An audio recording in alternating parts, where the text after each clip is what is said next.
உமக்கு மேல் ஒருவரும் இல்லையே, எல்லோருக்கும் மேலாக உயர்ந்தவர், உமக்கு மேல் ஒருவரும் இல்லையே. அல்லேலூயா, அல்லேலூயா, அல்லேலூயா, ஆமென். அல்லேலூயா, அல்லேலூயா, அல்லேலூயா, ஆமென். ஒருவரால் சிருஷ்டிக்கப்படாமலே தாமாக என்றென்றும் இருப்பவர், ஒருவரால் சிருஷ்டிக்கப்படாமலே தாமாக என்றென்றும் இருப்பவர். அல்லேலூயா, அல்லேலூயா, அல்லேலூயா. இன்னைக்கு பார்க்க போகிறது ஒரே ஒரு டாபிக் மட்டும்தான். மத்தேயு 6:25-34 இந்த ஒரு விஷயத்தை பற்றி மட்டும்தான் இன்றைக்கி பார்க்க போகிறோம். சரிங்களா? இதோட வேர்ஷன் கர்த்தருக்கு சித்தமானால் இதோட வேர்ஷன் 2 அடுத்த வாரம் பார்ப்போம். ஏன்னா அதை ப்ரிப்பேர் பண்ணும்பொழுது 30-40 நிமிஷத்துக்கு மேலே போகிற மாதிரி இருந்தது. ஸோ இன்றைக்கான கவர் பண்ணக்கூடியது மட்டும் இன்றைக்கி நம்ம பார்ப்போம். சரிங்களா? எண்ணத்தை உண்போம், எண்ணத்தை குடிப்போம் என்று உங்கள் ஜீவனுக்காகவும், எண்ணத்தை உடுப்போம் என்று உங்கள் சரீரத்துக்காகவும் கவலைப்படாதிருங்கள் என்று உங்களுக்கு சொல்லுகிறேன். ஆகாரத்தை பார்க்கிலும் ஜீவனும், உடையை பார்க்கிலும் சரீரமும் விசேஷவைகள் அல்லவா? என்ன பிரதர், சாப்பாடு, தண்ணி, ட்ரெஸ்ஸு இதுக்கெல்லாமா இப்போ நாங்கள் கவலைப்பட போகிறோம் அப்படின்னு நீங்கள் கேட்டிங்கன்னா, இப்போ நான் மைக்கில் பேசுகிறேன்ல, இது ஆம்ப்ளிஃபை ஆகி ஸ்பீக்கருக்கு கிடைக்கிது இல்லைங்களா? சில சமயம் நம்ம வர்ஷிப் லீடர்ஸ்லாம் பாடும்போது கீ அப்படின்னு ஒரு எக்கோ சவுண்ட் மாதிரி ஒன்று வருது இல்லை? எதனாலன்னு நினைக்கிறீங்க? இந்த மைக்கே ஸ்பீக்கர் பக்கத்தில் போயிடுச்சுன்னா இதுதான் வாய்ஸ்ன்னு அதவே ஆம்ப்ளிஃபை பண்ண ட்ரை பண்ண ஆரம்பிச்சிடும். நம்ம ஒரு விஷயம் சின்ன விஷயமா பெரிய விஷயமா அதை பற்றி இல்லை, நம்ம மூளை அதை எப்படினாலும் ஆம்ப்ளிஃபை பண்ணி கொடுக்க முடியும். 20 வருஷத்துக்கு முன்னாடி நடந்த காரியம். நான் உன்னை கல்யாணம் பண்ணி உங்கள் வீட்டுக்கு நாள் வந்தப்ப உங்கள் அம்மா என்னை இப்படி பார்த்தாங்களே, நீ அதை கண்டுக்காமல் இருந்தியன்னு 40 வருஷம் கழித்து கூட கேட்க முடியும். சரிங்களா? ரிப்பீட்டடாக ஆம்ப்ளிஃபை பண்ண முடியும். காரியம் சின்ன காரியமாக பெரிய காரியமாங்கிறது இல்லை. சரிங்களா? நம்ம மூளை, நம்மளோட தாட், நம்மளோட ரியல் ஹெல்த், நம்மளோட ப்ராஸ்பெரிட்டி, நம்மளோட எல்லாம் சகலமான ஆசீர்வாதம் எப்படி இருக்கும்னா நம்மளோட மென்டல் ஹெல்த் எப்படி இருக்கோ அதை பற்றி தான். நிறைய பேர் அதை பற்றி பேச தவறிடுறோம். இப்போ கையில் அடிபட்டுருச்சுன்னா கையில் அடிபட்டுருச்சு, ஒரு நாய் கடிச்சிருச்சுன்னா நாய் கடிச்சிருச்சு, எதனாலும் தெளிவாக சொல்லமுல. எனக்கு கொஞ்சம் மன கஷ்டமாக இருக்குன்னு சொல்கிறது என்னமோ ரொம்ப பெரிய பிரச்சனையாக நம்ம உள்ளுக்குள்ளேயே வச்சுட்ருப்போம். சரிங்களா? அதனால் பிரச்சனை பெருசு சிறுசு இல்லை, எப்படி நம்ம பார்க்குறோம். ஒரு பூனைக்குட்டியை பார்த்தா நம்மளுக்கு ஏதாவது கஷ்டம் இருக்குமா, ஏதாவது பயம் இருக்குமா? திடீர்னு ஒரு புளியை பார்க்குறீங்க உங்கள் பக்கத்தில், எப்படி இருக்கும்? உங்கள் மூளை ஒரு பிரச்சனையை எப்படி பார்த்து இன்டர்ப்ரெட் பண்ணுது? பூனைக்குட்டியை பார்த்து கூட உங்கள் மூளை புலி அப்படின்னு பயந்துச்சுன்னா கஷ்டம்தான் இல்லைங்களா? அதனால் விஷயம் சின்னது பெருசு இல்லை. சரி, இப்போ சாப்பிட்றது தண்ணி குடிக்கிறது பெரிய விஷயம்னு கேட்டிங்கன்னா, இன்றைக்கி பலர் நல்ல போஷாக்கான கன்றுக்குட்டிகள் போல் இருக்கும். அகிலன் மாதிரி சில பிரதர்ஸை மட்டும் விட்டுருங்க, இன்னும் 1 மாதத்தில் அவரும் போஷாக்கா மாறிவார்னு நினைக்கிறேன். சரிங்களா? மற்றபடி எல்லோரும் அப்படி தான் இருக்கும். அதனால் இது ஒரு பெரிய விஷயமானு தோணும். நான் பிறந்தது 78, ஆனால் நான் கேள்விப்பட்டது 3 படி லட்சியம் 1 படி நிச்சயம். எத்தனை பேர் கேள்விப்பட்டிருங்கன்னு தெரில. சரிங்களா? இது நம்ம எப்படிப்பட்ட ஆசீர்வாதமான தேசம், எப்படிப்பட்ட ஆசீர்வாதமான நாடு, தமிழ்நாட்டில் இருக்கோம்னு நம்மளுக்கு தெரியலை. அதனால சில விஷயங்கள் நம்ம கடந்து போயிடுவோம். சரிங்களா? நான் சொன்ன அந்த விஷயனால 67. இப்போ ஒரு படம் காமிச்சிருக்கேன் 93. எத்தனை பேர் இந்த படத்தை இதுக்கு முன்னாடி பார்த்துருக்கீங்கன்னு தெரியலை. இது உண்மையாகவே நடந்த நிகழ்வு. சவுத் ஆஃப்ரிக்காவில் சூடான் தேசத்தில் பஞ்சத்தில், இது குழந்தை கிடையாது, ஒரு வளர்ந்த ஒரு பையன் சாப்பாடு இல்லாமல் மால் நியூட்ரிஷன்னால் சின்ன குழந்த மாதிரி தெரியுது. அவங்க அப்பா அம்மா எங்கேயோ சாப்பாடு பொட்டலம் போடுறாங்க, ஏர் ட்ராப் பண்ணுறாங்க, அதை எடுத்துகிட்டு வரலான்னு போயிட்டாங்க. இந்த பையன் மட்டும் வீட்டில் இருக்கான். இவனுக்கு தெரியுது இங்கே ஒரு 1/2 மைல் தூரத்தில் United Nations food supply camp இருக்குது, அங்கே போயிடலாம் தவழ்ந்து வர்றான்.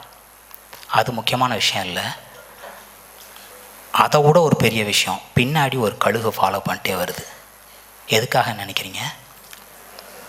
இவன் எப்போ சாகிறானோ நம்மளுக்கு சாப்பாடு கிடச்சிருச்சுன்னு. இதையும் பார்த்து ஒரு ஃபோட்டோகிராஃபர் ஃபோட்டோ எடுத்திருக்காரு, சரிங்களா? அவருக்கு பயங்கரமான அவார்டு கிடச்சிருக்கு. உண்மையாகவே சாப்பாடு, தண்ணி, உடை அப்படிங்கிறது மானம், சரிங்களா? ஆதாம் ஏவாள் தாங்கள் நிர்வாணிகளாக இருக்கிறதை கண்டு அத்திலே தைத்து, இன்றைக்கி ட்ரெஸ் மட்டும் இல்லாமல் என்ன இப்படி பார்த்து இவன் பேசிட்டான். அப்போது நம்மளோட ப்ரொவிஷன் சாப்பாடு, தண்ணி, நம்மளோட மானம், இதை பற்றி தான் அங்கே அவர் பேசியிருக்கார், சரிங்களா? நிறையா சாம்பிள். ஒரு புருஷன் பொண்டாட்டி எப்படிப்பா இருக்கலாம், உடனே இயேசு கிறிஸ்து எப்படி படைச்சாரோ அப்படின்னு சொல்லிட்டு அங்கேருந்து மூலத்திலேருந்து வருவார். இப்போ யாத்ராகமம் 16:3 பாருங்கள், நம்மளோட ஆள்க என்ன பண்ணியிருக்காங்கன்னு. அடிமையாக கிடந்தாங்க, அடித்து சித்திரவதை பண்ணி ஒன்றும் இல்லாமல் கஷ்டப்பட்டுட்டு கிடந்தாங்க. வைக்கோல் கூட கிடையாது. நீயா போய் தான் உன் சாப்பாடை, நீயா போய் தான் செங்கலை செஞ்சு உனக்கு தேவையான எல்லாம் பண்ணிக்கணும். அடி வாங்கி வேலை பார்த்துட்டு இருந்தவங்க வெளியில் ஒருத்தர் கூட்டு வராரு, கர்த்தர் உனக்கு ஆசீர்வாதமான தேசத்தை தந்திருக்காரு, வா பாலும் தேனும் ஓடுற தேசத்துக்கு உன்னை கூட்டு போகிறேன், உனக்கு ஆசீர்வாதமான தேசத்தை நீ சுதந்தித்து கொள்ள முடியும். அந்த வழியில் போகிற நம்பாள்க என்ன சொல்கிறாங்க பாருங்க, நாங்கள் இறைச்சி பாத்திரங்கள் அண்டையிலே உட்கார்ந்து அப்பத்தை திருப்தியாக சாப்பிட்ட, எங்கே எகிப்து தேசத்தில் எங்கே அடிமையாக இருந்தாங்க கூப்பிட்டாங்களோ அங்கேயே கர்த்தரின் கையால் செத்து போனோமானால் தாவிலை, இந்த கூட்டம் முழுவதையும் பட்டினியால் கொல்லும்படி நீங்கள் எங்களை புறப்பட பண்ணி இந்த வனாந்தரத்திலே அழைத்து வந்தீர்களே என்று அவர்களிடம் சொன்னார்கள். ஸோ இப்போ அவங்க ஒரு முறுமுறுக்கிறாங்க, இஷ்யூ தானே சொல்கிறாங்க, சரிங்களா? லீகலாக கல்லை புரட்டி போடுறோன்னா பாம்பு கடிக்கும், முறுமுறுத்தால் அதுக்கான தண்டனை தான் கிடைக்கணும். ஆனால் யாத்திராகம் 16:4 கர்த்தரோட ரெஸ்பான்ஸை பாருங்களேன். அங்கே செத்து போயிருந்தா பரவாயில்ல, எப்படிப்பட்ட பூண்டு, இஞ்சி, மாதுளை, நான்வெஜ் எப்படி சாப்பிட்டுக்கிறோம் இங்கே கூட்டு வந்தியே. அப்பொழுது கர்த்தர் மோசையை நோக்கி, நான் உங்களுக்கு வானத்திலிருந்து அப்பம் வருஷிக்க பண்ணுவேன், ஜனங்கள் போய் ஒவ்வொரு நாளும் வேண்டியதை சேர்த்து கொள்ள வேண்டும். சரி, இதோடு நிப்பாட்டியிருந்தால் கூட பரவாயில்ல. அதனால் அவர்கள் நான் சொல்கிறபடி கேட்பாங்களான்னு நான் பார்ப்பேன். என்ன சாப்பாடு இல்லை கேட்குறாங்க, சாப்பாடு தந்துட்டார் கிருபையா, இதனால் அவர் சொல்கிறபடி என்ன கேட்குறாங்களான்னு பார்த்தா ஒரு யூனிட் சொல்லியிருக்கார். அவங்களுக்கு தேவையானது எவ்வளவோ அவ்வளோ போய் எடுத்துங்க, ஒரு 2 யூனிட் டெய்லி எடுத்துக்கோங்க ஒருத்தருக்கும். சிலர் என்ன பண்ணாங்க, எக்கச்சக்கமாக அள்ளிட்டு வந்தாங்களாம். அடுத்த நாள் அவங்களுக்கு பிரயோஜனமாக இருந்ததுன்னு நினைக்கிறீங்களா? சரி, டெய்லி எடுத்துகிட்டு வந்த பொருள் அடுத்த நாள் கெட்டு போயிடுது. ஆனால் சபாத் கர்த்தரை ஆராதனை பண்ணுற நாளைக்கு முதல் நாள் எடுத்துகிட்டு வரது அடுத்த நாள் கெட்டு போச்சாங்க. சூப்பர் நேச்சுரல் ப்ரொவிஷன் அடுத்த நாள் இருக்குது. ஆனால் சில பேர் என்ன பண்ணாங்க, அன்னைக்கு எடுக்க போனாங்க. எய்தர் முதல் நாள் சோம்பேறித்தனமாக 2 யூனிட்டுக்கு பதில் 4 யூனிட் எடுங்கிறது எடுக்காமல் இருந்திருக்கணும், இல்லைன்னா அன்னைக்கும் எக்ஸ்ட்ராவாக எடுத்துக்கலான்னு போயிருந்திருக்கணும், சரிங்களா? நம்ம பாடியை டிசைன் பண்ணது அவர் இல்லாமல் ஒன்றும் படைக்கப்படவில்லை, இல்லைங்களா? உங்களையும் என்னையும் டிசைன் பண்ணவர், படைச்சவர் அவர் தான். வாரத்தில் ஒரு நாள் ரெஸ்ட் எடுப்பா, உனக்கு தேவை. அடுத்த வாரம் 6 நாள் ஓடணும்னா இன்றைக்கி ஒரு நாள் நீ ரெஸ்ட் எடு. இல்லை, அன்னைக்கும் ஓடினா தான் உண்டு. ஜெசிகா பால் என் பொண்ணு போன வருஷம் 10th தெரியும். ஸ்கூல் மாதம் தொடங்குது 9 மணிலேருந்து 6 மணி. ஒரு 3 மாதம் போகுது, 9லேருந்து 5 மணி, 4 மணிலேருந்து 5 மணியாக மாற்றுறாங்க. ஒரு 6 மாதம் ஆகுது, 9 மணிலேருந்து 6 மணி ஆக்குறாங்க. இன்னும் கொஞ்ச நாள் போகுது, ஞாயிற்றுக்கிழமைகளில் வந்து டெஸ்ட் எழுதணும். யூனிஃபார்மில் வரக்கூடாது, யாராவது பார்த்தா ஏதாவது நினைப்பாங்க அஃபிஷியல்ஸ். அதனால் கேஷுவல்ஸில் வாங்க, ஞாயிற்றுக்கிழமை டெஸ்ட் எழுதணும். ஜெசிகா நேராக சொன்னது, நான் கிறிஸ்டியன், நான் சர்ச்சுக்கு போகணும், என்னால் 9 மணிக்கு பரீட்சை எழுத வர முடியாது. இப்போ 9லேருந்து 12 பரீட்சை, சரிங்களா? 10ஆம் கிளாஸ் பிள்ளை எப்படி போய் வாத்தியாரை பார்த்து எப்படி பேச முடியும்? என் காலத்தில் நான் வாத்தியாரை பார்த்து பேசியிருப்பேனா தெரில. ஆனால் பிள்ளை பேசுனது எனக்கு சந்தோஷம்தான். நான் வர முடியாது. நான் சர்ச்சு முடிஞ்ச பிறகு 11 மணிக்கு வேணால் வர்றேன். கிளாஸ் டீச்சர் சொல்கிறாங்க, 11 மணிக்கு வந்து என்ன எக்ஸாம் நீ எழுதுவ? ஆனால் அந்த ஹெச்ஓடி மாதிரி இருக்கிற ரெஸ்பான்சிபிள் பர்சன், பரவாயில்ல நீ 11 மணிக்கு வந்து என்ன எழுத முடியுமோ எழுது சொன்னால் நம்ப மாட்டீங்க. அந்த ஃபஸ்ட்டு எழுதின சயின்ஸ் எக்ஸாம் எல்லோரும் 2.5-3 மணி நேரம் எழுதுகிறாங்க, ஜெசிகா 1 மணி நேரம். ஜெசிகா தான் டாப்பர் ஆஃப் த கிளாஸ், சரிங்களா? நான் டீச்சர்ஸ் வந்து பாப்பா ரொம்ப நல்லா படிக்குது, இன்னும் புஷ் பண்ணுங்கன்னு சொல்லுவாங்க. நான் கேட்பேன், புஷ் பண்ணி கஷ்டப்பட்டு படித்து என்ன பண்ண போகுது? படிக்கிறது அறிவை பெருத்துக்கொள்கிறது தான். மனப்பாடம் பண்ணி அங்கே எழுதி மார்க்கை வாங்கி பேட்ச் குத்திருக்கல. நான் என்ன ஒரு குதிரையாக வளர்க்குறேன் பந்தயத்தில் ஓட்டுறதுக்கு? அதெல்லாம் கிடையாது. என் பாப்பா 500க்கு 420 எடுத்தால் போதும், நான் அவங்க ஹெச்ஓடி பிரின்ஸிபல்கிட்ட சொல்கிறேன். அவங்க சொல்கிறாங்க, என்ன பிள்ளை ஸ்கூலுக்கு நல்ல பேர் எடுத்துன்னு சொன்னால் நீங்கள் இப்படி சொல்கிறீங்க அப்படின்னு சொல்லிட்டு. பாப்பா 10th எடுத்தது 463, ஸ்கூலில் டாப் ரேங்க்கில் ஒன்றுன்னு வெளியில் ஃபோட்டோலாம் ஒட்டியிருந்தாங்க. இதை பார்த்துட்டு சில ஃப்ரெண்ட்ஸு அழுகுதுங்க. என்னென்னா, நாங்கள் 8 மணி வரைக்கும் டியூஷன் போகிறோம், நாங்கள் எல்லா சனிக்கிழமையும் ஸ்கூலுக்கு வர்றோம், நாங்கள் ஞாயிற்றுக்கிழமை எப்போ கூப்பிட்டாலும் வர்றோம், நீ ஒன்றுக்குமே வரல. உண்மையாக சொல்வேன், ஜெசிகாவை எனக்கு 16 வருஷமாக தெரியும். இது சுத்த கிருபை, சரிங்களா? அதுவும் தமிழில் 90ன்னா என்னால் என்ன சொன்னாலும் நம்பியிருக்க முடியாது, சரிங்களா? இதை நான் எதுக்காக சொல்கிறேன்? மேடம் அவங்களுக்கு தெரிஞ்ச எல்லா பேத்துக்கும் சொல்லியிருப்பாங்க, மார்க்கை மறந்துடுவோன்னு அவங்க கண்ணாடியில் ஒட்டி வச்சுருக்காங்க. நான் ஜெசிகா பற்றி பெருமை பேசுகிறதுக்காக சொல்லலை. இன்றைக்கும் சில பேர் ஞாயிற்றுக்கிழமை நான் போய் வேலை பார்த்தா தான் என் குடும்பத்தை காப்பாற்ற முடியும், இன்றைக்கி ஒரு நாள் கூட ரெஸ்ட் எடுக்க முடியாதுன்னா, இன்றைக்கி கல் எடுத்து கொன்று நீ சபாத்தை ஹானர் பண்ணலை, கர்த்தர் ஆராதிக்க வரலைங்கிறது இல்லை. உங்களுடைய உடம்பை நீங்களே ரெக்கவரி டைம் கொடுக்குறதில்ல. டெய்லி நைட்டு ஏங்க தூங்குகிறோம்? தூங்காமே இருக்கலாம்ல, 24 மணி நேரம். தூங்காமல் எத்தனை நாள் இருக்க முடியும்னு நினைக்கிறீங்க? ரெக்கவரி, பாடி கிளென்சிங் டெக்னிக் அப்படின்னு சொல்கிறாங்க. அந்த தூங்குகிற நேரம் தான் பாடி ரெக்கவர் ஆகுது. இப்போது 7 நாளைக்கு ஒரு நாள் ரெஸ்ட் எடுக்கணும்னா அந்த ரெஸ்ட்டை கொடுத்தா தான் என்ன? கொடுக்காமல் ஓடி அது 40-50 வயசு ஆகும்போது அது மொத்த எஃபெக்டையும் வெளியில் ரிலீஸ் பண்ணும், சரிங்களா? சிம்பிள் காரியங்கள். ஒரு நாள் ரெஸ்ட் எடுடா, இன்றைக்கி எந்த வேலையும் செய்யாத அப்படின்னா, சும்மா இருக்கிறது கூட நம்ம பசங்களுக்கு கஷ்டமாக இருக்குது, போய் எக்ஸ்ட்ரா ஏதாவது பிறக்கலாமான்னு போயிருக்காங்க, சரிங்களா? அவர் எதாவது சொன்னால் அது நம்ம நல்லதுக்கு தான், இல்லைங்களா? கரெக்டாக? இப்போது அடுத்து சரி, சாப்பாட்டில் இப்படி ஒரு பிரச்சனை. சாப்பாட்டில் இந்த ஒரு இடத்துல மட்டும்தான் பிரச்சனை நான் பார்த்தேன். தண்ணி குடிக்கிறது பார்த்திங்கன்னா ஒரு இடத்துல இல்லை, 3 இடத்துல ரிப்பீட்டடாக வருது.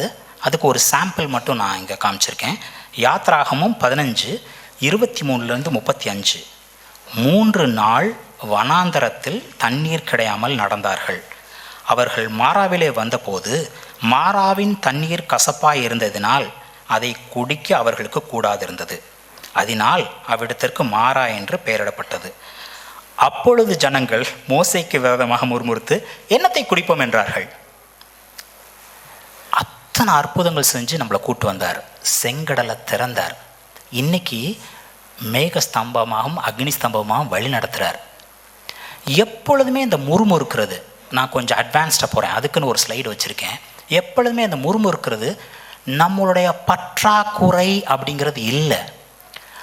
அவர் நம்ம கூட இருக்கிறாரா, அவர் நமக்கு தேவையானதை செய்கிறாராங்கிற டவுட்ஃபுல் கான்செப்ட் தான். நான் சொல்லலை, மோசே ஒரு இடத்துல ஹைலைட் பண்ணியிருக்கார். இப்போ மறுபடியும் இப்படி கம்ப்ளைண்ட் பண்ணுறாங்களா? ஏன்னா அடியாக விழுந்துச்சு, மறுபடியும் யாத்திராகம் 15:23-25 அதே இது. மோசே கர்த்தரை நோக்கி கூப்பிட்டான். அப்பொழுது கர்த்தர் மோசைக்கு ஒரு மரத்தை காண்பித்தார். அதை அவன் தண்ணீரிலே போட்டவுடன் அது மதுரமாயிற்று. ஸ்காலர்ஸ் பார்த்து சொல்கிறாங்க, இப்படி ஒன்று இல்லவே இல்லை. இந்த மரத்தை ஏதாவது ஹிஸ்டாரிக்கல் மீன்ஸ், இந்த சைனீஸ்லாம் எல்லாத்தையுமே டாக்குமெண்ட் பண்ணுவாங்க. இன்ஃபேக்ட் இஸ்ரேலைட்ஸ் அவங்க ஜீனியாலஜி எல்லாத்தையுமே டாக்குமெண்ட் பண்ணி வச்சுருவாங்க. இப்படி ஒரு மரத்தை எடுத்து இப்படி போட்டால் தண்ணி இப்படி ஆகும்னு நோன் சயின்டிஃபிக் ஃபேக்ட் இல்லை. அப்போ என்ன இப்படி நடந்திருக்கு? அதுதான் ஒபீடியன்ஸ். நைல் நதி குடிக்கக்கூடாத தண்ணியாக மாறுச்சு இல்லையா? மாறுச்சா? இந்த மாறா குடிக்கிற மாதிரி மாறுச்சு. எதனால்? அவர் சொன்னார், அவர் சொன்னபடி செஞ்சோம். இன்றைக்கி நம்மளுக்கு ஏதாவது பிரச்சனை, அழ முடியும், புலம்ப முடியும், யார் மேலேயாவது கம்ப்ளைண்ட் முடியும், அவன் இப்படி பண்ணிட்டான், இவன் இப்படி பண்ணிட்டான், ஏதாவது ஒன்று பண்ணி நான் சொன்னேன்ல ஆம்ப்ளிஃபை பண்ண முடியும். இல்லை, அவரை நோக்கி பார்க்க முடியும். எல்லாத்துக்கும் சொல்யூஷன் அவர்கிட்ட இருக்கா இல்லையா? படைத்தவர், உங்களை இன்னைக்கு வரைக்கும் தாங்கிட்டு இருக்கவர். அப்பா என்னப்பா அப்படின்னா, தம்பி ஒன்றும் இல்லைடா, இப்படி பண்ணால் போதும் அப்படின்னு அவர் கைட் பண்ணிடுவார். சரிங்களா? சரி, இப்போ தண்ணி நல்லா மாறிச்சு, குடிச்சிட்டாங்களே, புத்தி வந்திருக்குன்னு நினைக்கிறீங்களா? நான் ஏன் இந்த பழையதெல்லாம் எடுத்து காமிக்கணும்? நம்மளும் அந்த சாயலில் எப்போ நம்ம தவறுறோம். இப்போ பாவம் தப்பு அதை ஹைலைட் பண்ணுறது என்னோடய டியூட்டி கிடையாது, அது என்னோடய ப்ரையாரிட்டியும் கிடையாது. ஆனால் எப்போ வீழ்ந்து போகிறோம், எப்போ பாவம் அப்படின்னா மிஸ்ஸிங் த மார்க். ஒரு ஆரோவை எடுத்து ஷூட் பண்ணுறோம், ஒரு புல்லட் எடுத்து ஷூட் பண்ணுறோம், கரெக்டாக ஒரு சென்டர் பாயிண்டில் போய் அதை அட்டாக் பண்ணணும். அப்படி இல்லாமல் நம்மளை நேர்த்தியாக என் பிள்ளை இப்படி வாழணும் அப்படின்னு அவர் நினச்சி படைச்சிருக்கார். அப்படி இல்லாமல் தவறுறது எல்லாமே பாவம் தான். சரிங்களா? பாவம் அப்படின்னா நம்மளா உலகத்தரமான சில கான்செப்ட் வச்சு வேணாம். அவர் உங்களை எந்த அளவுக்கு ஆரோக்கியமாக ஐஸ்வர்யமாக கர்த்தருக்கு மகிமையாக வாழணும்னு படைச்சாரோ, அப்படி இல்லாமல் வழுவி ஒரு இடத்துல பயந்து போய் இதெல்லாம் முடியுமா அப்படின்னு இருந்தால் கூட அது பாவம் தான். Missing the mark. எப்போ மிஸ் பண்ணுவோம்? யோசேப்பு மாதிரி என் கூட இருக்க தேவன், எப்போ எல்லாம் அடிபட்டு இருக்கலே டஞ்சனில் இருக்கும்போது கூட என் கூட இருக்க தேவனுக்கு அகெயின்ஸ்டாக நான் எப்படி பாவம் பண்ணுவேன் அப்படின்னு சொன்ன மாதிரி நம்மளோட சூழ்நிலை நம்ம எப்படி இருக்கோம் அதை பற்றி இல்லை. எப்பொழுதுமே என்னோடய அப்பா என் கூட இருக்கார், எனக்கு சகலமும் அவர் செஞ்சுப்பார். இந்த தாட் ப்ராசஸ் இல்லாதப்போ தான் நம்ம வி பேக் ஸ்லைடு, நம்ம வழிவி போகிறோம். ஓகே, இப்போது இது ஒரு இடத்துல. அது மட்டும் இல்லை, இங்கே நான் இன்னொன்று ஹைலைட் பண்ண விரும்புகிறேன். இப்போ யாத்திராகம் 15:23-25 என்ன? ஒரு மரத்தை எடுத்து தண்ணியில் போடுங்க, மதுரமாக மாறும். கரெக்டாக? அதான் ஃபர்ஸ்ட் ஆப்ஷன். யாத்திராகம் 17 அதே இஷ்யூ. ரெவித்தீமிலே வந்தப்போ தண்ணி இல்லை. அப்போது கர்த்தர் என்ன சொன்னார்? ஓரேபில் கண்மலையில் நான் இருப்பேன், கண்மலையை அடி, தண்ணி புறப்பட்டு வரும் சொன்னாரா? அங்கே மரம், இங்கே கண்மலையை அடி. அடுத்து என்னாகும்? 20 காதேசில் தண்ணி இல்லை. அப்போது கண்மலையிட்ட பேசு. ஒரு ப்ரீ டிஃபைன்டு ஸ்டாண்டர்ட் இல்லை. அந்த விசுவாசி இல்லை, அந்த வல்லமையான போதகர் அந்த சூழ்நிலையில் அது செஞ்சார், நான் காப்பி பேஸ்ட் பண்ணுறேன். இது அடுத்தவங்களை பார்த்து நம்ம வாழ்க்கையை டிசைன் பண்ணிக்கிறது கிடையாது, அவரை சார்ந்து வாழ்கிறது. ஏன்னா இஷ்யூ ஒரே இஷ்யூ தான். தண்ணி இல்லை தண்ணி குடிக்க முடியலங்கிற இஷ்யூ ஒன்று தான். ஆனால் ஒரு நேரத்துக்கும் சொல்யூஷன் என்ன வேறு வேறு. இவங்களுக்கு ஒரு இஷ்யூ இருக்கலாம், கர்த்தரை நோக்கி பார்த்தப்ப அவங்களுக்கு அவர் ஒன்று சொல்லியிருக்கலாம்.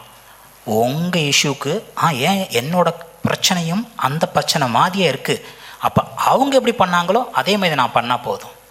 கர்த்தரை நோக்கி பாருங்கள், உங்களுக்கு தேவையான கஸ்டம் சொல்யூஷன் அவர் தருவார். There is no single bullet, silver புல்லட்னு சொல்லுவாங்க. அடுத்தவங்களை பார்த்து அப்படியே காப்பி பண்ணுறது சரியான வாழ்க்கை இல்லை. கர்த்தரை நோக்கி பார்க்கணும், அவர் உங்களுக்கு என்ன சொல்கிறாரோ அதை நீங்கள் கேட்கணும். அதுதான் ஒபீடியன்ஸ். சரிங்களா? விளங்குதா? இருக்கீங்களா? ஆமென். அடுத்து இது நான் ஏற்கனவே ஒரு தடவை சொல்ல வந்தேன். எவ்வளோ தெளிவாக அவர்கள் முறுமுறுத்தார்கள். மோசே கூட்டு வந்து எங்களை அப்படி பாடா படுத்துறியே அப்படின்னு மோசைக்கு அகேன்ஸ்டாக வர்றாங்க. ஆனால் மோசே என்ன சொல்கிறான் பாருங்க, இஸ்ரவேல் புத்திரர் வாதாடித நிமித்தமும் கர்த்தர் எங்கள் நடுவே இருக்கிறாரா இல்லையா? யாரை கொஷின் பண்ணிட்டாங்க? மோசையை கொஷின் பண்ணலை, அழைத்தவரை கொஷின் பண்ணிட்டாங்க. அவர் இருக்கிறாரா இல்லையா? அவர்கள் மோசையை டெஸ்ட் பண்ணல, அவங்க யாரை டெஸ்ட் பண்ணாங்க? கர்த்தரை டெஸ்ட் பண்ணாங்க. அவர் இருக்கிறாரா இல்லையா, அவர் எங்களுக்கு பண்ண முடியுமா இல்லையா? இப்போது நம்ம எதையாவது நினச்சி கஷ்டப்பட்டோம்னா என்ன அர்த்தங்க? கர்த்தர் எனக்கு போஷிக்கிறதுக்கு வல்லவரா இல்லையா? கர்த்தர் என்னை குணப்படுத்துறதுக்கு வல்லவரா இல்லையா?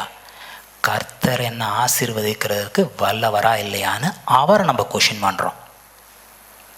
ஒன்று, இப்போ யூஸ்வலாக என்ன தாட் ப்ராசஸ் வரும் அப்படின்னா, ஒன்று அவரால் முடியுமா முடியாதா, is he capable of doing or not, அவரால் முடியுமா முடியாதா.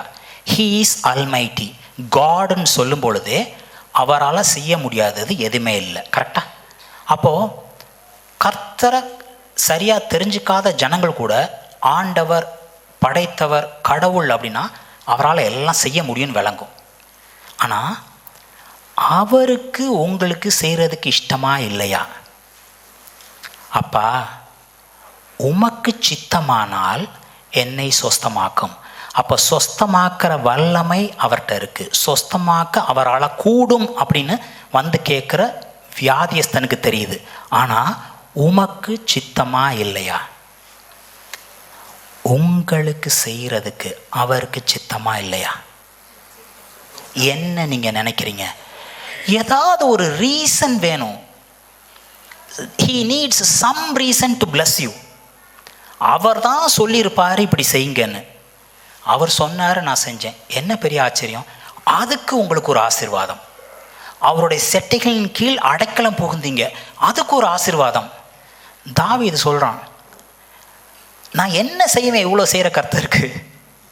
அவர்கிட்ட நன்றி சொல்லிட்டு இன்னும் கொஞ்சம் வேணுங்கிறத கேட்டு பெற்றிருப்பேன். எவ்வளோ சிம்பிள், எவ்வளோ சிம்பிள். இப்படிப்பட்ட ஒரு கர்த்தரை வச்சுக்கிட்டு ஒரு ஆசீர்வாதமான கிறிஸ்தவ வாழ்க்கை வாழாமல் எதையாவது நினச்சி கஷ்டப்பட்டுட்டு இருந்தது நியாயமே இல்லை. சரிங்களா? அப்படி உங்களுக்கு கஷ்டம் வந்துச்சுன்னா, இப்போல்லாம் ஜெசிகாவுக்கு டெய்லி காலையிலையும் சாயங்காலம் ஒரு சென்டென்ஸ் சொல்கிறேன்.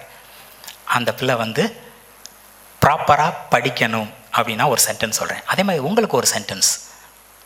உங்களுக்கு ஒரு கஷ்டம்னா, கர்த்தர் என் கூட இருக்கிறாரா இல்லையா? கர்த்தருக்கு எனக்கு செய்கிறது, என்ன விடுவிக்கிறது, என்ன ஆசீர்வதிக்க சித்தமா இல்லையா? அப்புறம் எதுக்கு நான் கவலைப்பட்டுருக்கேன் அப்படின்னு சொல்லி நீங்கள் முடிச்சிட முடியும். கஷ்டப்பட்டீங்கன்னா கர்த்தர் உங்கள் கூடவே இருக்கார், உங்களுக்கு செய்ய அவர் சித்தமாக இருக்கிறார்.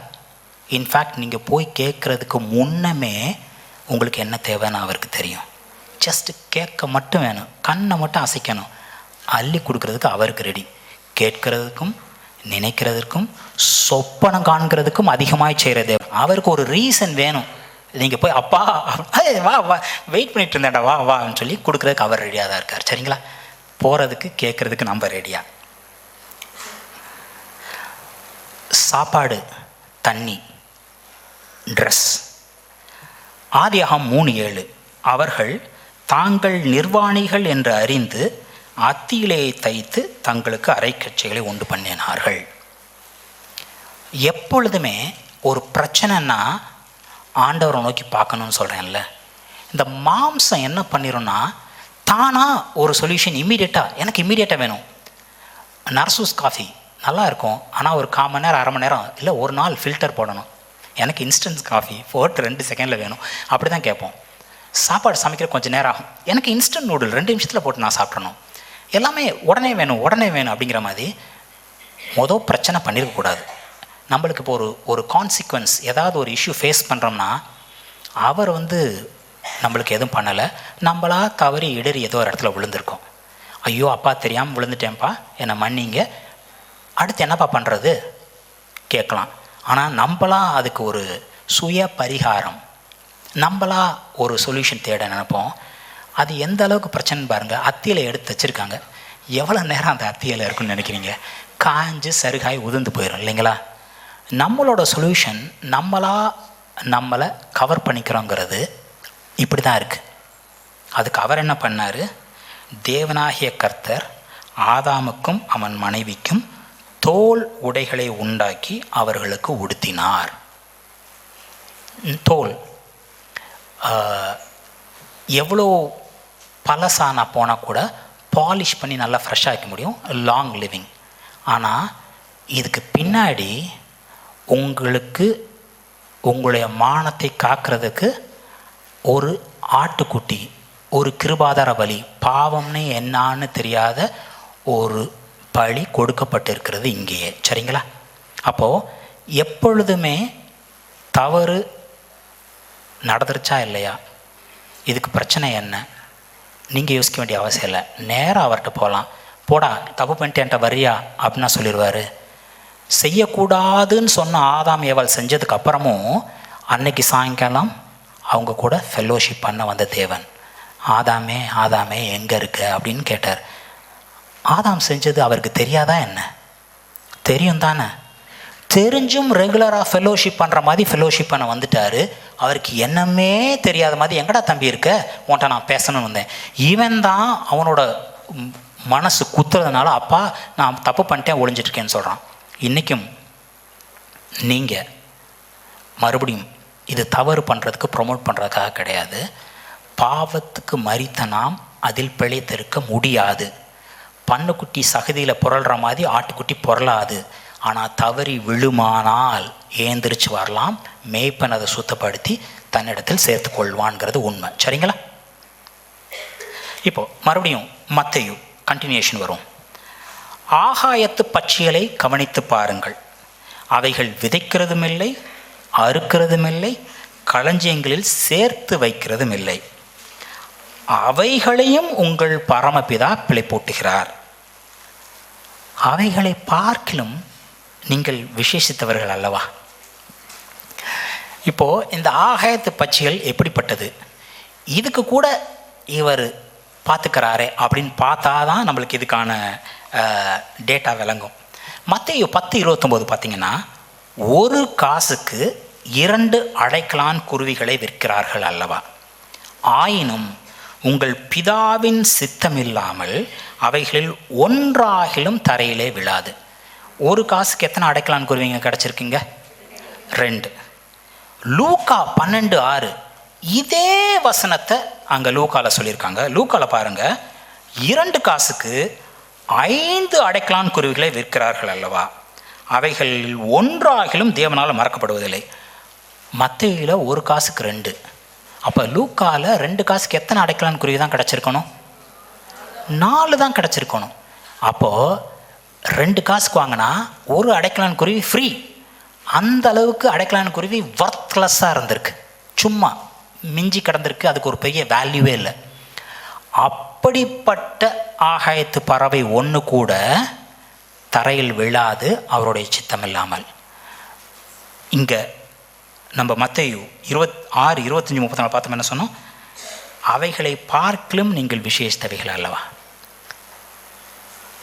மனுஷர் தான் விசேஷித்தவர்கள்.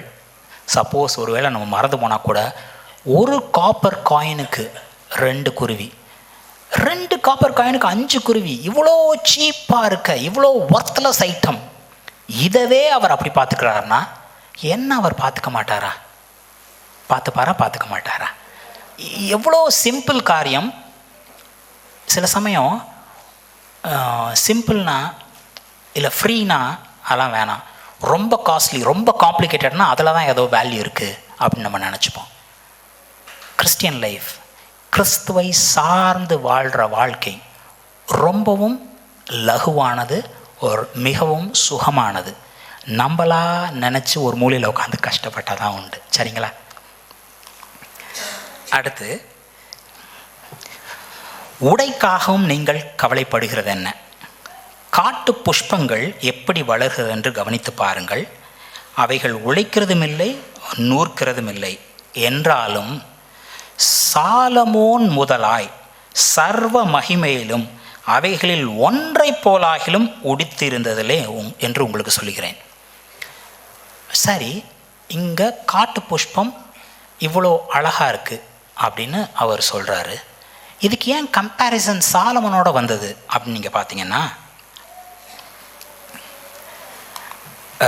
ராஜாக்கள் 10:23, 1 ராஜாக்கள் 10:23, பூமியில் சகல ராஜாக்களை பார்க்கிலும் ராஜாவாகிய சாலமோன் ஐஸ்வர்யத்திலும் ஞானத்திலும் சிறந்தவனாக இருந்தான்.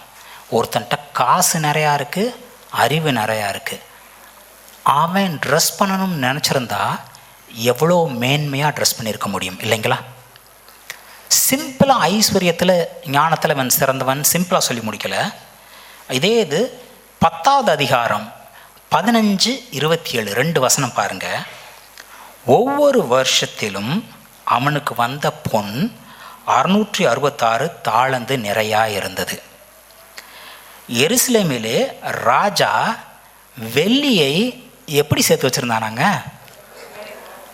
கூழாங்கல், சும்மா கல் இருக்கும்ல, வெள்ளியை கல் போல் சேர்த்து வச்சுருந்தானா. கேதுரு மரங்களை காட்டத்தீ மரங்களை போல் அதிகமாக்கினான். இப்போது தங்கம் மட்டும்தான் இவ்வளோன்னு சொல்கிறாங்க, வெள்ளியை கணக்கே பார்க்க முடியாது. ஏன்னா சாதாரண கூழாங்கல் ரோட்டில் கிடக்கிற கல் மாதிரி நிறைஞ்சு கிடந்தது. இன்னைக்கு சாலமனோட வருடாந்திர வருவாய், ஜஸ்ட் இன்கம், டோட்டல் அசெட் கிடையாது. ஒரு வருஷத்தில் அவனுக்கு வந்த கோல்டு வழியாக வந்த இதை பாருங்களேன். ஒரு தாளந்துனா 34 கிலோ, 666 தாளந்துனா 22லேருந்து 25 மெட்ரிக் டன்.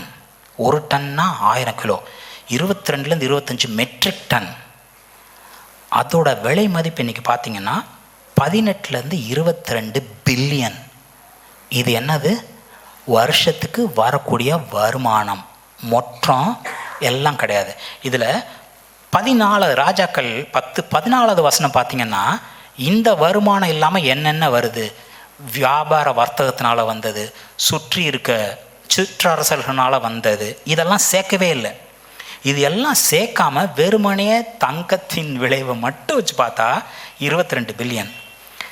இன்னைக்கு உலகத்தில் நம்பர் 1 பணக்காரன் பார்த்தா அவனோட மொத்த சொத்து 750 பில்லியன். அதுக்கடுத்து 2வது பணக்காரன் 250 பில்லியன். இங்கே சாலமனுக்கு ஒரு வருஷம் வந்த வரவு மட்டும் 22 பில்லியன், அதுவும் தங்கத்தில் மட்டும். அப்போது இன்னைக்கு சாலமோனை வச்சு பார்த்தா சாலமன் தான் நம்பர் 1 பணக்காரன். சாலமனை இது வரைக்கும் உலகத்தில் வேறு யாரும் பணக்காரர்களும் டச் பண்ணதில் இன்னைக்கு வரைக்கும். அப்படிப்பட்ட சாலமன் இந்த காட்டு புஷ்பங்களை போல உடுத்தியிருக்கவில்லை. இன்னைக்கு இருந்து நாளைக்கு அடுப்பில் போட்டு எரிய போகிற காட்டு புஷ்பத்தை இப்படி உடுத்துவித்தால் உங்களை அவர் உடுத்துவிக்கிறது அழகிய நிச்சயம் அல்லவா? எப்படிப்பட்ட தேவன்! இந்த தேவனை என் கூட இருக்கிறாரா, எனக்கு செய்ய அவர் வல்லவராக இருக்காரா, எனக்கு செய்ய அவருக்கு சித்தமாக இருக்கா, இதை மறந்துட்டு இவன் எனக்கு இப்படி பண்ணிவிட்டான், அவன் எனக்கு அப்படி பண்ணிவிட்டான், மீறி போனால் என் மாமியார் இப்படி பண்ணிவிட்டாங்க, என் நாத்தனார் இப்படி பண்ணிவிட்டாங்க. சூரியனுக்கு கீழே ஏதாவது புதுசாக நடந்திருக்குன்னு நினைக்கிறீங்களா? அந்த காலத்துலேருந்து இந்த காலத்து வரைக்கும் ஒன்றுமே புதுசு இல்லை, இதே ரிப்பீட்டு. இன்னைக்கு எந்த பொண்ணு கல்யாணம் ஆகி வந்த புதுசில் மாமியார் நாத்தனார் சரியில்லைன்னு சொல்லுதோ, அதே பொண்ணு தான் மாமியார் ஆகும்போது மகனை ஏய் பொண்டாட்டியை கைக்குள்ளே வைடா அப்படின்னு சொல்லும். எதுவுமே புதுசு இல்லை, சரிங்களா? கவலைப்படுறதுக்கு என்ன இருக்குது? புரிஞ்சு நடந்துக்கிட்டால் போதும். அவர் இருக்கார் எனக்கு அப்படின்னு சொன்னால் போதும். என்ன பிரதர், என்னமோ பொம்பளைங்க தான் மாமியார் நாத்தனார் சண்டை போகிற, பசங்கள்லாம் கிடையாதா? டு பி ஃப்ராங்க், பசங்க கொஞ்சம் தத்தி. சாப்பாடு இருந்தால் போதும். மீறி போனால் சம்பாதிக்கணும். அந்த சம்பாதிக்கிறதே பொண்டாட்டி தார் குச்சி வச்சு குத்தி பார், அவெல்லாம் இப்படி இருக்கா, நான் இப்படி இருக்கேன், ஒன்னால் வெட்டி போய் ஒன்றா கல்யாணம் பண்ணனால அப்படின்னு புருஷனை மோல்டு பண்ண வேண்டியது இருக்குது, சரிங்களா? அதனால் இங்கே டிசைடிங் ஃபேக்டர் பொண்ணுங்க, தப்பாக சொல்ல வரல. Even though the head designation ஆம்பளை இருந்தால் கூட, டேய் எனக்கு குழந்தை வேணும் போடா, என் வேலைக்காரமாக கூட சேர்ந்து குழந்தை ஆபிரகாம் போய், அப்பா என் பொண்டாடி இப்படி சொல்கிறா, செய்யலாமா வேணாமா அப்படின்னு யோசித்த மாதிரியே தெரில, டப்புன்னு போயிட்டாரு. வெயிட் பண்ணிட்டு இருந்திருக்காரு போல இருக்கு. விரட்டி விட்றா அப்படின்னு சொன்னப்போ போய் ஆண்டவரை பார்க்க தெரிஞ்ச ஆபிரகாமுக்கு, போடா அப்படின்னப்ப, மாட்டேன், நீ தான் என் பொண்டாட்டி, உன் வழியாக தான் எனக்கு குழந்தை, அப்படி இல்லைன்னா வேணவே வேணாம் அப்படின்னு இருந்திருக்கணும்ல. அப்போது தலைவன், குடும்ப தலைவன்கிறது வச்சா கூட கழுத்து, அதை இன்ஃப்ளூயன்ஸ் பண்ணக்கூடிய மெட்டீரியல் யாருங்க? இங்கே பெண்கள் தான். அதனால தான் இது பிரதர், நீங்கள் பையங்கிறனால பொண்ணுங்க கேட்டகரியை பற்றி எப்படி சொல்கிறீங்கன்னு சொல்லாதீங்க, சரிங்களா? அடுத்து, இப்போ நம்ம சொன்னோம்ல, சாப்பாடு, தண்ணி, ட்ரெஸ். ஆனால் கிறிஸ்துவை பற்றின மேன்மையான வாழ்க்கை வாழும்போது ஒரு வெள்ளை சட்டை, ஒரு வெள்ளை ட்ரௌசர் பத்தாதா? சோப்பு போட்டு குளிக்க தேவையில்லை, பவுடர் போட தேவையில்லை, இதெல்லாம் தேவையா அப்படின்னு இவர் தான் ஆண்டவன் தெரிஞ்ச கூட்டங்கள் கூட சொல்ல சான்ஸ் இருக்குது, சரிங்களா? இவைகளெல்லாம் அஞ்ஞானிகள் நாடி தேடுகிறார்கள். அஞ்ஞானிகள்னா புறஜாதியினர், ரட்சிக்கப்படாதவர், இயேசு கிறிஸ்துவை ஆண்டவரும் ரட்சகருமாக ஏற்றுக்கொள்ளாத ஜனங்கள் தேடி அலைகிறார்கள். அப்போ நம்ம தேடக்கூடாதுன்னு சொல்லியிருக்காரா? ஆனால் இவைகளெல்லாம் உங்களுக்கு வேண்டியவைகள் என்று உங்கள் பரமபிதா அறிந்திருக்கிறார். அப்போ மற்றவங்க சொல்கிற மாதிரி கிடையாது. ஒரு கோஷ்ணியர் சொல்லுவாங்கள்ல, உன்னுடைய அலங்காரம் இப்படி இருக்க வேணாம். என்னோட பிரைமரி டிபெண்டன்ஸ் என் அலங்காரம் கிடையாது, என்னுடைய மகிமை என்னுடைய தேவன் தான். அதான் நான் சொல்லுவேன், ஒரு குழந்தை பிறக்கும்போது இருக்க அழகு இல்லை, 40 வயசுக்கு மேலே அந்த அந்த அந்த பையனோட பெண்ணோட முகத்தை பார்த்தா தெரியும் அவங்க எந்த அளவுக்கு இருக்காங்கன்னு. முகம் காமிச்சு கொடுத்துரும். ஸோ என்னோடய ப்ரைமரி டிபெண்டன்ஸ் என்னோடய பியூட்டிஃபிகேஷன் ப்ராசஸ் கிடையாது. நான் கட்டியிருக்க சாரீ கிடையாது, நான் போட்டிருக்க சட்டை கிடையாது, அவர் தான். ஆனால் அதுக்காக நான் பக்கி மாதிரி சுற்ற வேண்டிய அவசியம் இல்லை இல்லையா? என்னோடய டிபெண்டன்ஸ் அது கிடையாது. இன்னும் ஒரு எக்ஸாம்பிள், ஒரு ட்ரெஸ் நான் பார்க்குறேன், அந்த ட்ரெஸ் ஹேங்கரில் இருக்கப்போ எனக்கு பிடிக்கல, இந்த ட்ரெஸ் நான் வாங்கவே மாட்டேன் அப்படின்னு சொல்கிறேன். அதை என் பாப்பா வாங்கிட்டு வந்துருச்சு, போட்டு காமிக்குது. நான் என் பாப்பாவை ஏமாத்துறக்கா சொன்ன சென்டென்ஸ் இல்லை, you add value to the dress. இப்போ ட்ரெஸ் அழகாக இருக்குது பாப்பா, உன் மேலே அந்த ட்ரெஸ் வந்த பிறகு அழகாக இருக்குது. ஹேங்கரில் இருக்கும்போது பிடிக்காத ட்ரெஸ்ஸு பாப்பா போட்ட பிறகு எனக்கு பிடிச்சிருக்கு. அந்த ட்ரெஸ்ஸு பாப்பாவுக்கு அழகு சேர்க்கலை, பாப்பா தான் அந்த ட்ரெஸ்ஸுக்கு அழகு சேர்த்துருக்குன்னு சொல்கிறேன். ஸோ உங்களுடைய மகிமை, ஆதாம் ஏவாள் படைக்கப்பட்ட போது இருந்த மகிமை பாவம் செஞ்சபோது புஃப் அப்படின்னு போச்சு. இன்றைக்கி எவ்வளோ கிட்ட நீங்கள் அவங்கள்ட்ட சேர்றீங்களோ, உங்கள் ட்ரெஸ் உங்கள் மேக்கப் இல்லை, அவரை நோக்கி பார்க்கும் பொழுது உங்கள் முகம் பிரகாசிக்கும். மோசே கீழே இறங்கி வந்தப்போ கவர் பண்ண வேண்டியது இருக்குது. மோசே முகத்தோட பிரகாசத்தை பார்த்து மக்கள் விலகி ஓட வேண்டியது இருந்தது, அவ்வளோ பிரகாசமாக இருந்தது. ரெண்டாவது அது குற்றம் பிடிக்கக்கூடிய பிரகாசமாக இருந்தது. இதே இது இயேசு கிறிஸ்து இறங்கி வரும்போது மக்கள் எல்லாரும் நெருங்கி ஓடினாங்க, அது வேறு விஷயம். ஆனால் அவர் கூட எவ்வளோ ஐக்கியமாக இருக்கீங்களோ, அவரை எவ்வளோ நோக்கி பார்க்குறீங்களோ. பைபிள் படிங்க, பைபிள் படிங்கன்னு பிரதர் சொல்லிகிட்டே இருக்கார்ல. பைபிள் படிக்கிறது நம்ம நாலேஜ், அறிவை வளர்த்துக்கிறதுக்கு மட்டும் இல்லை, அறிவை வளர்த்துக்கிறதுக்காக, அதை தெரிஞ்சுக்கிறதுக்காக, அதை பற்றி புரிஞ்சுக்கிறதுக்காக படிச்சிங்கன்னா, இருக்க எல்லாத்தோட அதிகமாக பைபிள் தெரிஞ்சது லூசிஃபர். கூதிங்க, உங்கள் கால் இடராபடி அவர் வந்து பிடிச்சிப்பார். பைபிள் இருக்கிறதானே சொல்கிறான். கல் அப்பமா மாற்று, உன்னால் முடியும், என்ன செய்ய முடியும்ல. அப்போது நாலேஜை வச்சு இல்லை நம்ம எவ்வளோ க்ளோஸ்ன்னு, உங்களுடைய மனசில் வெளிப்பாடு இருக்கும். நீங்கள் அவர் கூட உட்காந்துருக்கீங்க. மார்த்தாலே மார்த்தாலே நீ அநேக காரியங்களை குறித்து கவலைப்படுகிறாள், ஆனால் மரியாளோ தன்னை விட்டு எடுப்படாத நல்ல பங்கை தெரிஞ்சுக்கொள்ள. நல்ல பங்கு என்ன? அவர் கீழே உட்காந்து அவர் பாதத்தில் உட்காந்து பேசுகிறது. எப்படி அவர் பேசுவார்? நீங்கள் ஓடிக்கிட்டே இருந்தீங்கன்னா சண்டே கூட உட்காந்து கொஞ்சம் ரெஸ்ட் எடுக்கணும், பேசணும், அவருக்குன்னு கொஞ்சம் நேரம் செலவழிக்கணும், சரிங்களா? ஸோ இங்கே பார்த்தீங்கன்னா உங்களுக்கு இது எல்லாம் தேவைன்னு அவருக்கு தெரியும். ஆனால் நீங்கள் பண்ண வேண்டியது இதை தேடுறது கிடையாது.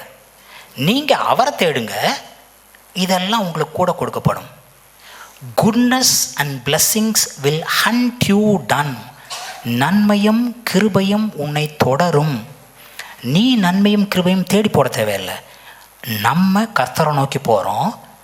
நன்மையும் கிருபையும் ஒரு வேட்டைக்காரன் ஒரு மானை வேட்டையாடி பிடிக்கிறது போல் கிறிஸ்துவோட பிள்ளை, ஏசு கிறிஸ்து சொன்னபடி இவன் வலையை போட்டான், மீன் வந்து வலைக்குள்ளே குதிக்குது. அது வரைக்கும் கிடைக்காத மீன் இல்லைன்னா எப்படிங்க வந்தது? நன்மையும் கிருபையும் உங்களை விரட்டி பிடிக்கும். எல்லா ஆசீர்வாதம் உங்கள் மேலே வந்து தங்கும். எப்போ நீங்கள் அவரை நோக்கி பார்க்கணும். இப்போது நம்ம செய்ய வேண்டிய காரியம் என்ன? தேவனுடைய ராஜ்யத்தை தேடுங்கள், அவருடைய நீதியை தேடுங்கள். அப்பொழுது இவைகள் எல்லாம் உங்களுக்கு கூட கொடுக்கப்படும். ஜஸ்ட் ஆட் ஆன், இதெல்லாம் வந்து நம்மளுக்கு சேர்ந்துடும். இப்போ அடுத்த கேள்வி, எல்லாம் ஓகே பிரதர், தேவனுடைய ராஜ்யத்தை நான் தேடணும், அவருடைய நீதியை தேடணும். தேவனுடைய ராஜ்யம் என்ன, எங்கே இருக்குது, அதை நான் எப்படி தேடுறது? உங்களுக்கு கேள்வி வராமல் இருந்திருக்கலாம், எனக்கு கேள்வி வந்துச்சு. சரிங்களா? லூக்கா 17:20-21 தேவனுடைய ராஜ்யம் எங்கே இருக்கிறது, எப்போ வரும் அப்படிங்கிறதுக்கு கேள்விக்கு இயேசு கிறிஸ்து சொன்ன பதில், இதோ தேவனுடைய ராஜ்யம் உங்களுக்குள் இருக்கிறது. எங்கே இருக்குதாங்க? நமக்குள்ளே இருக்கிறது. இதுக்கு 2 எக்ஸ்பிளனேஷன் சொல்கிறாங்க. அந்த காலத்து பிப்ளிக்கல் ஸ்காலர்ஸ் ஒரு எக்ஸ்பிளனேஷனும் இப்போது ஒரு எக்ஸ்பிளனேஷனும் சொல்கிறாங்க. 2 எக்ஸ்பிளனேஷன் சொல்கிறேன், 2மே ஓகே தான். நீங்கள் எதை எடுத்துக்கிட்டாலும் ஓகே தான். ஒன்று, தேவனுடைய ராஜ்யம் உங்களுக்குள் இருக்கிறதுனா நம்ம இருதயத்துக்குள்ளே தான் தேவனுடைய ராஜ்யம் இருக்கிறது. சரிங்களா? அப்போ அடுத்த கேள்வி வரணும், இருதயத்துக்குள் இருக்கிற தேவராஜ்யத்தை நான் எப்படி தேடுறது? ஏற்கனவே இருக்குன்னா அதை நான் ஏன் தேடணும், எப்படி தேடணும்? அந்த ஒரு கேள்வி வந்துடும். இருதயத்துக்குள் இருக்கிறதுன்னு சொன்னான். 2வது எக்ஸ்பிளனேஷன் என்ன சொல்கிறாங்கன்னா, அவர்கிட்ட கேட்டப்ப தேவனுடைய ராஜ்யம் உங்களுக்குள் இருக்குதுன்னு தமிழில் சொல்லியிருக்கு இல்லையா, 3 இங்கிலீஷ் வேர்ஷன்ஸை உங்களுக்கு நான் கொடுத்துருப்பேன். For indeed the kingdom of God is within you, இது தமிழுக்கு ஒத்த இங்கிலீஷ் ரிவிஷன். உங்களுக்குள் இருக்கிறது தேவனுடைய ராஜ்யம். இங்கிலீஷ் ஸ்டாண்டர்ட் வேர்ஷனில் சொல்லிக்கிறது பாருங்கள், behold the kingdom of God is in the midst of you, உங்கள் மத்தியில் தேவனுடைய ராஜ்யம் இருக்கிறது. ஏசு கிறிஸ்துட்ட அவங்க கேட்ட கேள்விக்கு அவர் சொல்கிறாரு, தேவனுடைய ராஜ்யம் வேறு எங்கேயோ இல்லை, உங்களுடைய மத்தியில் தான் இருக்கிறது. அதாவது ஏசு கிறிஸ்து தான் தேவனுடைய ராஜ்யம், அவர் அவங்க மத்தியில் தான் இருக்கார். New Living Translation, for the kingdom of God is already among you. தேவனோட ராஜ்யம் எப்போ வருது, எங்கே வருதுலாம் கேட்காதீங்க, ஏற்கனவே உங்கள்கிட்ட தான், உங்களை சுற்றின்னு தான் இருக்குது. அப்போது 2 எக்ஸ்ப்ளனேஷன், ஒன்று உங்களுக்குள்ளே இருக்குது, இன்னொன்று ஏசு கிறிஸ்து ஆகிய அவர் தான் தேவனுடைய ராஜ்யம். சரிங்களா? இந்த 2 எக்ஸ்ப்ளனேஷனில் நீங்கள் எது எடுத்துட்டாலும் சரி. ஆனால் மொதல் எக்ஸ்ப்ளனேஷன் எடுத்தால், ஏற்கனவே என் இருதயத்துக்குள்ளே இருக்குன்னா அதை எப்படி தேடுறது, அதை எப்படி காத்துக்கிறது அப்படிங்கிற ஒரு கேள்வியும் வரணும். வரலனாலும் நான் சொன்னதுக்கப்புறம் வந்திருக்கணும். யோவான் 3:3 ஒருவன் மறுபடியும் பெறாவிட்டால் தேவனுடைய ராஜ்யத்தை காண மாட்டான். அப்போது இன்னும் 2 நிமிஷத்தில் முடிச்சிருவேன். இன்னும் ஒரு 2 ஸ்லைடு தான், டைம் ஆயிடுச்சான், எனக்கு அலர்ட் அங்கேருந்து வருது. ஒருவன் மறுபடியும் பிறவாவிட்டால் தேவனுடைய ராஜ்யத்தை காண மாட்டான். நம்மளாம் மறுபடியும் பிறந்துட்டோமா? தேவனுடைய ராஜ்யம் நம்மளுக்குள்ளே இருக்கா? ரோமர் 14:17 இந்த தேவனுடைய ராஜ்யம் நம்மளுக்குள்ளே இருக்குன்னு சொன்னோம்ல, தேவனுடைய ராஜ்யம் புசிப்பும் குடிப்பும் அல்ல, அது நீதியும் சமாதானமும் பரிசுத்த ஆவியினால் உண்டாகும் சந்தோஷமாய் இருக்கிறது. நீதி, நான் நீதிமானா, நான் செய்கிற காரியங்கள் இல்லை, அதுக்கும் ஒரு ஸ்லைடு வச்சுருக்கேன். அவர் மூலமாக நான் தேவனுடைய நீதி. சமாதானம் சந்தோஷம் இருக்கா? அப்போ தேவனுடைய ராஜ்யம் உங்களுக்குள்ளே இருக்குது. நான் தேவனுடைய ராஜ்யத்தில் தான் இருக்கேன். நான் இயேசு கிறிஸ்து ஆண்டவர் ரட்சகராக ஏற்றுக்கொண்டா கூட நான் தேடணும் அப்படின்னா என்னத்தை தான் தேடணும்? உங்கள் மனசுக்குள்ளே சமாதானம் இருக்கா? உங்கள் மனசுக்குள்ளே தேவ ஆவியானவர் கொடுத்த சந்தோஷம் இருக்கா? எவ்வளோ சிம்பிள் பாருங்களேன். இது சமாதானம் சந்தோஷம் வேறு எங்கேயோ தேடி பிடிக்க வேண்டிய அவசியம் இல்லை. அவருடைய சமாதானத்தை நம்மளுக்கு விட்டுட்டு போயிருக்கார். என்னுடைய சமாதானத்தை உங்களுக்கு தரேன்னு சொல்லியிருக்கார். சரிங்களா? அப்போ தேவனோட ராஜ்யம் வேறு எங்கேயோ, நான் போய் எங்கேயோ ஒரு இவாஞ்சலிஸ்டாக நார்த் இந்தியாவில் அடிபட்டால் தான் தேவனோட ராஜ்யத்தை பார்க்க. நீங்கள் உட்கார்ந்த இடத்துல தேவனோட ராஜ்யம் உங்களுக்குள்ளே இருக்கிறது. அது நீதியும். இன்னைக்கு சண்டே கிளாஸ் கிடையாதா? இது இருந்திருந்தால் நம்ம காணிக்கைக்கு அப்புறமே போயிருந்திருப்போம். பட் ஸ்டில் சண்டே கிளாஸ் கிடையாதுன்னு ஒரு இன்ஃபர்மேஷன் சொல்லியிருக்காங்க. அப்போ தேவனுடைய அந்த ராஜ்யம் என்னதாங்க?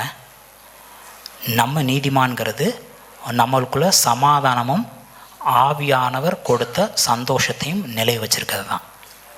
இப்போ நம்ம புலம்புனோம்னா தேவராஜ்யத்தை நம்மளுக்குள்ளே இருக்குதா இல்லை நம்ம எங்கே இருக்கோம் கொஞ்சம் யோசித்து பார்க்கணும். சரிங்களா? அதனால தான் சொல்கிறேன், எப்போ ஏதாவது ஒரு உதவாக்கிற ரீசனுக்காக கவலையை எட்டி பார்க்கிறதோ அப்போது நீங்கள் சொல்லணும், தேவன் என் கூட இருக்கிறாரா, தேவன் என்னை கவனிச்சிக்க போஷிக்க என்னை பாதுகாக்க வல்லவராக இருக்கிறாரா. ஆமான்னா நான் என்னத்துக்கு வெட்டியாக கவலைப்படுறனால ஒரு இன்ச்சு நான் கூட்டிட முடியுமா? இல்லை வெள்ளையாக இருக்க முடியாது, கருப்பாக இருக்க முடியாது, வெள்ளையாகனா ஒன்றும் பண்ண முடியாது. அப்போ கவலைப்படுறது வேஸ்ட். சரிங்களா? நீதி, தேவனுடைய ராஜ்யத்தை தேடுங்கள், அவருடைய நீதியை தேடுங்கள். 2 கொரிந்தியர் 5:21, நாம் அவருக்குள் தேவனுடைய நீதியாகும்படிக்கு பாவம் அறியாத அவரை நமக்காக பாவமாக்கினார். இன்றைக்கி நான் நீதிமான்னா நான் என்னுடைய செய்கையினால் என்னுடைய சிந்தனையினால் எந்த இதனாலும் கிடையாது. அவர் மூலமாக நான் நீதிமான். அவர் பாவமாக்கப்பட்டார், அவரை ஏற்றுக்கொண்ட நான் நீதிமானாக்கப்பட்டேன். சரிங்களா? இது எனக்கு கிருபையாக கிடைச்ச ஒரு ஈவு, நீதிமான் அப்படிங்கிற ஒரு இது. சரிங்களா? ரோமர் 3:22, நியாயப்பிரமாணம் இல்லாமல் தேவ நீதி வெளியாக்கப்பட்டிருக்கிறது, அது இயேசு கிறிஸ்துவை பற்றும் விசுவாசனாலே பழிக்கும் தேவ நீதியே. அப்போது உங்களுக்கு தேவனுடைய சாம்ராஜ்யம், தேவனுடைய நீதி, இது 2 தெளிவாக விளங்கியிருக்கும். நம்ம எதை பற்றியும் கவலைப்பட தேவையில்லை. இன்றைக்கி நம்மளுக்கு தேவையான சகல விதமான ப்ரொவிஷன், சகல விதமான ஹீலிங், உங்களுக்கு என்ன வேணுமோ உங்களுக்கு தேவையானதை எல்லாம் அவர் நிறைவேற்றுவார். கவலைப்பட வேண்டிய அவசியமே இல்லை. தம்முடைய சொந்த குமாரன் என்றும் பாராமல் நம்ம எல்லாருக்காகவும் அவரை ஒப்பு கொடுத்தவர் அவரோடு கூட மற்ற எல்லாவற்றையும் நமக்கு அருளாதபடி. ஹெவன்ஸ் பெஸ்ட் அவர்கிட்ட இருக்கிறதுலே டாப் மோஸ்டே கொடுத்துட்டார். இன்றைக்கி இது தரலன்னா அதவே தந்தவர் இதை தரமாட்டாரா? உங்களுக்காக, உங்களுடைய தேவை நிறைவேற்றுக்காக வானத்திலேருந்து இறங்கி வந்த ஜீவ அப்பம் அவர் தான்.